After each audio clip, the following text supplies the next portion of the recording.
Phil here from Brim Data, back with another quick Zed and Zui example. I recently came across this tweet that mentions the MassScan IP port scanner. The author describes how MassScan produces a JSON report that returns every open port in a separate entry, then shows a JQ command line to improve that output. It had been a while since I last used MassScan, so I ran it on my home network, and that got me this JSON report. As the author mentioned, it's got redundant entries for each IP when multiple ports are found for a single address. So if we take the author's JQ command and drop the -s, indeed, we see it now aggregated where each IP address appears once along with an array of all the open ports found on that IP during the scan. I like to use these kinds of JQ examples as a challenge to see if I can take it further with Zed. Since it makes it easy to compose Zed interactively, I'll first drag the report into the Zui desktop application, our Zed user interface. Since it's ultimately one giant JSON array, the first thing we can do is use the over operator to unwrap the array and work with just its elements. We see that each of these ports values is actually a single element array, and we want to aggregate those inner objects by IP address.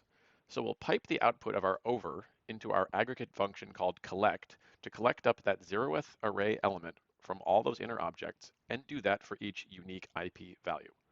We'll assign the name ports to this newly generated field and sort the output. One subtle difference you'll notice about this compared to what we got out of JQ is that JQ had the IP address strings as keys and the arrays as values, whereas here we've got named keys like IP and ports.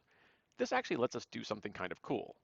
Since it started from the same JSON output, much like we saw with JQ, our IP values are currently just strings. But Zed happens to have a native IP address type, so we can trivially typecast that string value to a true IP address. Here we'll create an additional field called address that will hold the result of applying the IP typecast to the value in the field called IP. The way it's shown as a bare address in Zui without the quotes and in a different color helps to show it's a true IP value. Now we can do things like tack on a search by CIDR block and filter the report down to only the addresses in that range. Here's yet another trick that leverages Zed's rich data types. Looking again at what we got from JQ, it's a JSON object where the keys are the IP address strings and the values are the port arrays. It's kind of like what's called a map or a dictionary in lots of programming languages, but since it's JSON, it's got limitations, such as how all the keys have to be strings. But in Zed, we actually have a native map data type that's used for storing key value pairs, and it can have any Zed data type as a key. Using the map aggregate function, we can take the result of our original aggregation and gather up the key value pairs. Once it's in the map structure, it's easy to use it just like you'd use a map or dictionary in a programming language, such as if I want to find a particular value by key. And if you want to take this data into a programming language, there's Zed clients for Python, JavaScript, and Go that make it easy to pull data right from a Zed lake. Here I'm using the Python client to connect to the Zed lake that's running behind my Zui app. By executing the same query that generated our map, now when I grab the result from the iterator, the Zed client automatically stores the values using the richest data type available in the language. So in this case, it's leveraging the ones from Python's IP address library. So now I can immediately start doing things in Python that also depend on the rich data type, such as seeing which entries in the dictionary are global addresses.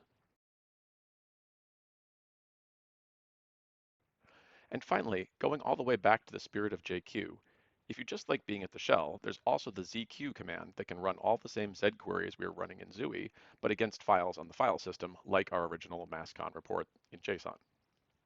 So there's a few ways you can use Zed to bring your data wrangling to the next level. For more info on getting started with Zui and Zed, check out the brimdata.io website where you'll find links to the open source projects, documentation, and info to join our community Slack where you can ask questions and trade tips with other users. Thanks for watching.